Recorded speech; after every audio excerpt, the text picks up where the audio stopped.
জাহাঙ্গীরনগর বিশ্ববিদ্যালয়ের কেন্দ্রীয় শিক্ষার্থী সংসদ জাকসুর ১০ম ভিপি নির্বাচিত হয়েছেন জুলাই আন্দোলনের সম্মুখ যোদ্ধা আব্দুর রশিদ জিতু। তিনি স্বতন্ত্র প্যানেল থেকে অংশ নেন। তার নিকটতম প্রতিদ্বন্দ্বী শিবির সমর্থিত প্যানেলের আরিফুল্লাহ আদিব। ভিপি না পেলেও ডাকসুর পর জাকসুতেও ব্যাপক বিজয় পেয়েছে ছাত্র শিবিরের প্যানেল। জিএস পদে মাজহারুল ইসলাম ও ২ এজিএস সহ কেন্দ্রীয় সংসদের ২৫ পদের শিবির সমর্থিত প্যানেল পায় ২১টি পদ। বিস্তারিত জানাচ্ছেন একরামুল হক সায়েম। তারপর আছেন অবশেষে অবসান হয় দীর্ঘ প্রতীক্ষার। ৩৩ বছরের অচলাবস্থা কাটবে নাকি আবারও কোনো বেড়াজালে আটকে থাকবে জাকসু, এমন শঙ্কা ছিল ভোট গ্রহণের পরও। সব ধোঁয়াশা কাটিয়ে ভোটের দুদিন পর জাকসুর নির্বাচিত প্রতিনিধি পেয়ে উচ্ছ্বাসে ভাসল শিক্ষার্থীরা।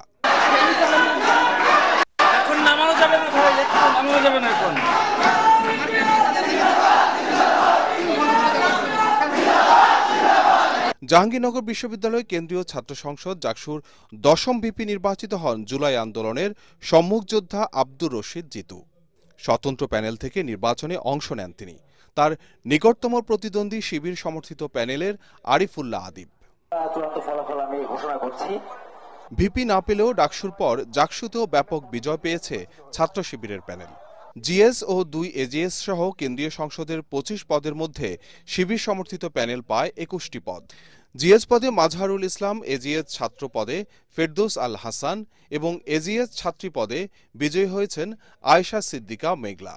এর আগে শিক্ষকের মৃত্যু, ম্যানুয়ালি ভোট গণনায় ধীর গতি ও অব্যবস্থাপনা সহ নানা উত্তেজনা শেষে ভোট শেষের ৪৮ ঘণ্টা পর শনিবার বিকেল ৫টার পর শুরু হয় ফলাফল ঘোষণা। এ সময় স্লোগানে মুখর হয়ে ওঠে জাহাঙ্গীরনগর বিশ্ববিদ্যালয়ের সিনেট ভবন।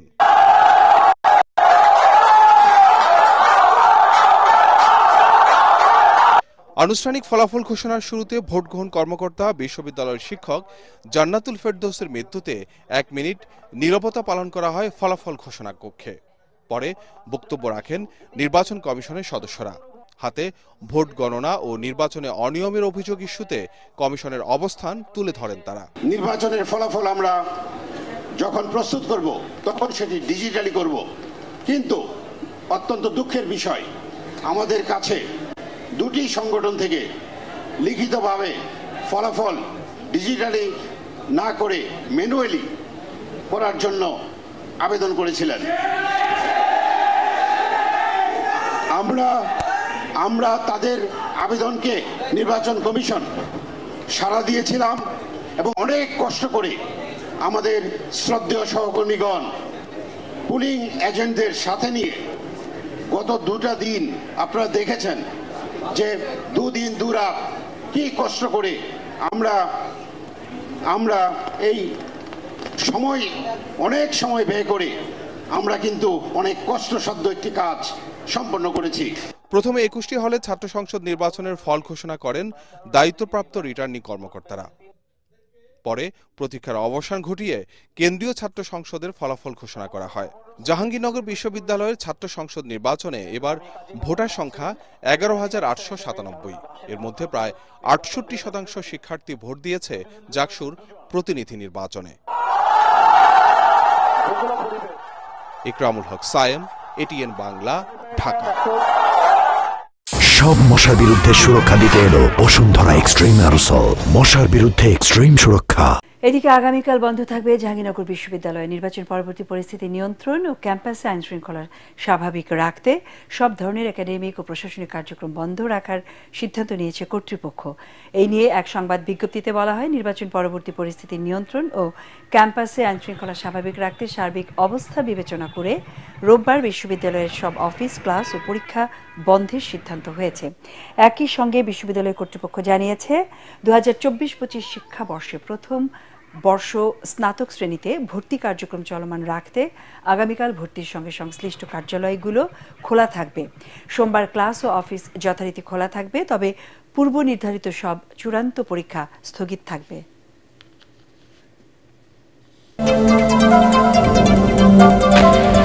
শুধু একটি নির্বাচনের মাধ্যমে গণতন্ত্রের উত্তরণ সম্ভব নয়, সংস্কারের মাধ্যমে প্রতিষ্ঠানগুলোকে গড়ে তোলার তাগিদ দিয়েছেন জাতীয় ঐকমত্য কমিশনের সহ সভাপতি ডক্টর আলী রিয়াজ।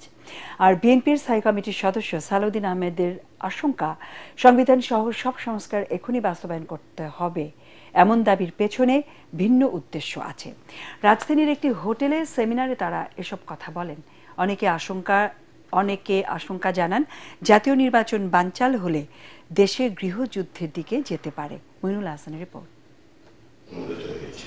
সংস্কার এবং এর বাস্তবায়ন পদ্ধতি নিয়ে স্পষ্ট বিভক্ত প্রধান রাজনৈতিক দলগুলো। গণঅভ্যুত্থানের পক্ষের রাজনৈতিক দলগুলোর মধ্যে বিভক্তির ফলে ঘোষিত সময় ফেব্রুয়ারিতে জাতীয় নির্বাচন হওয়া নিয়েও জনমনে তৈরি হয়েছে শঙ্কা। বোঝাপড়া তৈরি করতে পারে এমন বাস্তবতায় রাজধানীর একটি হোটেলে বাংলাদেশ এন্টারপ্রাইজ ইনস্টিটিউট আয়োজিত গোল টেবিল বৈঠকে যোগ দেন ঐকমত্য কমিশনের সহসভাপতি আলী রিয়াজ, বিএনপি, এনসিপি সহ বিভিন্ন রাজনৈতিক দল ও সুশীল সমাজের প্রতিনিধিরা। রাজনৈতিক দলের শীর্ষ নেতারা বলেন, ফ্যাসিবাদ বিরোধী শক্তির মধ্যে বিভক্তি ২৪-এর গণঅভ্যুত্থানের অর্জনকে ব্যর্থ করে দিতে পারে। অভ্যুত্থানের সরকার গঠনের ন্যায্যতা নিয়ে আজকে প্রশ্ন উত্থাপিত হয়েছে, জাতীয় ঐকমত্য কমিশনের ন্যায্যতা নিয়েও তাহলে কিন্তু প্রশ্ন উত্থাপিত হবে। ইলেকশন যদি স্থগিত হয়, যদি পণ্ড হয়ে যায়, পুরো অভ্যুত্থান অর্জনটা পণ্ড হয়ে যাবার আশঙ্কাটা বাড়বে এবং প্রকারান্তরে আমরা একটা গৃহযুদ্ধের আশঙ্কাকে বাড়িয়ে তুলব কিনা ভবিষ্যতে।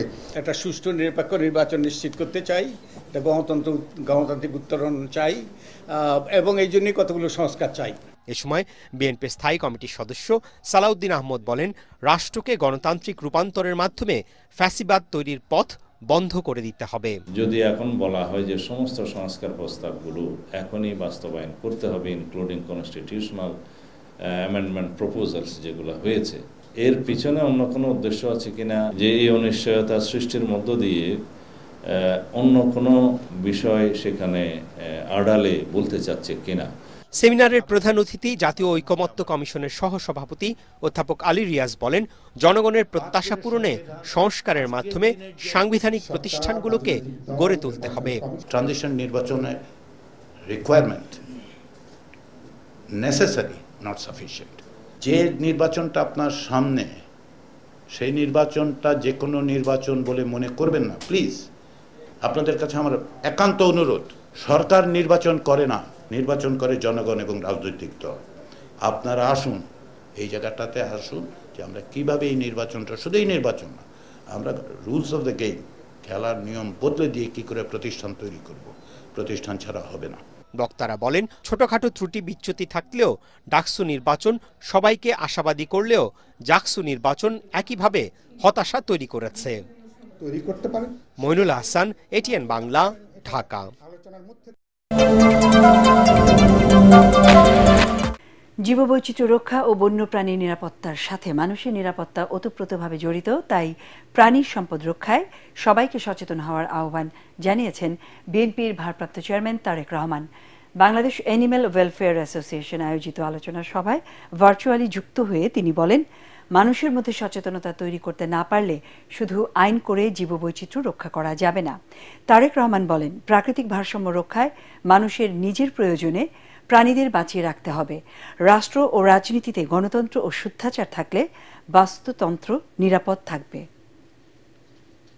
মানব সভ্যতার উৎকর্ষতা এবং বিকাশের পর্যায় নির্ণয়ের ক্ষেত্রে প্রাণীর নিরাপত্তা এবং অধিকার রক্ষার বিষয়টি নির্ণায়ক ভূমিকা পালন করতে পারে। গণতন্ত্রের সঙ্গে মানুষের অধিকারের সম্পর্কটা যেমন, বাস্তুতন্ত্রের সঙ্গে পশু পাখি এবং বন্য প্রাণীর অধিকারের সম্পর্কটা তেমন।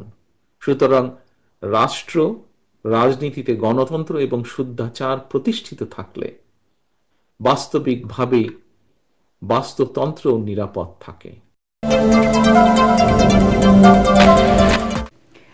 বর্তমান সরকারের মধ্যে ফ্যাসিস্ট শেখ হাসিনা সরকারের প্রতিচ্ছবি দেখা যাচ্ছে। দেশের বড় রাজনৈতিক দলকে বাদ দিয়ে নির্বাচন হলে তা দেশের মানুষ মেনে নেবে না বলে মন্তব্য করেছেন জাতীয় পার্টির চেয়ারম্যান জি.এম. কাদের। বিকেলে রাজধানী কাকরাইলে দলীয় কার্যালয়ে ঢাকা জেলার কর্মী সমাবেশে একথা বলেন তিনি। এ সময় দলটির মহাসচিব শামীম হায়দার পাটোয়ারি বলেন, দেশ ধ্বংসের পায়তারা চলছে। জাতীয় পার্টি দেশের জনগণকে সাথে নিয়ে নতুন বাংলাদেশ গড়ে তুলবে বলেও জানান তিনি। দেশবাসীর আশা আকাঙ্ক্ষার এই সরকার প্রতিফলন করতে পারেনি। ওনারা ফ্যাসিবাদের পুনর্স্থাপন করেছেন।